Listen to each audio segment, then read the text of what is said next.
Sabahın xeyir olsun Nuranə. Bəli, Milli Hidrometeorologiya Xidmətindən artıq proqnoz gəlib ki, bugün və sabah ölkə eyni zamanda digər bölgələr, yəni paytaxt ərazisi də daxil olmaqla ölkənin bütün bölgələrində küləkli hava müşahidə olunacaq. Elə bununla bağlı narıncı və sarı xəbərdarlıq olunub.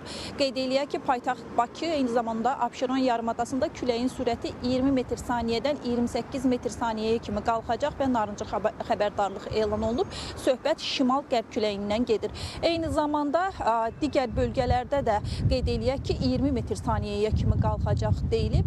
Bununla bağlı isə sarı xəbərdarlıq olunub. Bundan əlavə qeyd eləyək ki, Gəncə, Goranboy, Naftalan bölgələrində də yenə paytaxt ərazisindəki kimi 28 metr saniyəyə kimi qalxacaq və orada da narıncı xəbərdarlıq olunub. Bəs oktyabrın ilk gününün hava proqnozu necədir, temperatur necə olacaq? Bununla bağlı da məlumat vermək istəyirik. Milli Hidrometeorologiya Xidmətindən bildirilir ki, Bakıda və Abşeron yarımadasında hava əsasən buludlu, küləkli olacaq. Hazırda müşahidə etdiyimiz kimi və bəzi ərazilərdə, yarımadanın bəzi istiqamətlərində yağış yağma ehtimalı var və vurğuladığımız kimi şimal-qərb küləyi də əsəcək. Axşama doğru şimal-şərq küləyi ilə əvəzlənəcək. Havanın temperaturuna gəldikdə isə gecə saatlarında 15-17, gündüz saatlarında isə 17-19 dərəcə olacaq.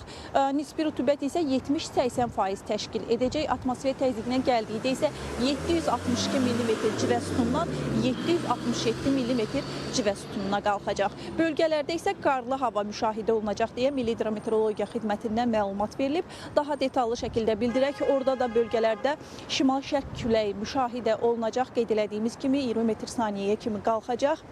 Axşama doğru şimal-şərq küləyi ilə əvəzlənəcək şimal-qərb küləyi və qeyd olunan məlumata görə yağış yağacaq, intensivləşəcək, şimşək çaxacaq, bəzi ərazilərdə dolu düşəcək, yüksək dağlıq ərazilərdə isə qara keçəcək. Havanın temperaturuna gəldikdə isə gecə saatlarında 16-17, gündüz saatlarında isə 17-21 dərəcə isti olacaq. Yüksək dağlıq ərazilərdə temperatur biraz aşağı düşüb, qeyd eləyək ki, 4-8 dərəcə gecə saatlarında, gündüz saatlarında isə 14 dərəcəyə kimi isti olacaq deyə proqnozda bildirilir. Eyni zamanda Nuranə, belə küləkli hava şəraiti 2 gün davam etdiyinə görə, sarı və narıncı xəbərdarlığa görə Daxili İşlər Nazirliyinin Baş Dövlət Yol Polisi İdarəsindən də sürücülərə müraciət gəldi. Çünki belə havalarda sürüşmə, aşma ehtimalı olan obyektlərdən avtomobilləri daha uzaq tutmaq məsləhətli deyə qeyd olunur. Əsasən qapalı məkanlarda maşınları, avtomobilləri park etməlidirlər. Eyni zamanda əgər avtomobillər yola çıxırsa, nasız avtomobillə çıxmamalı.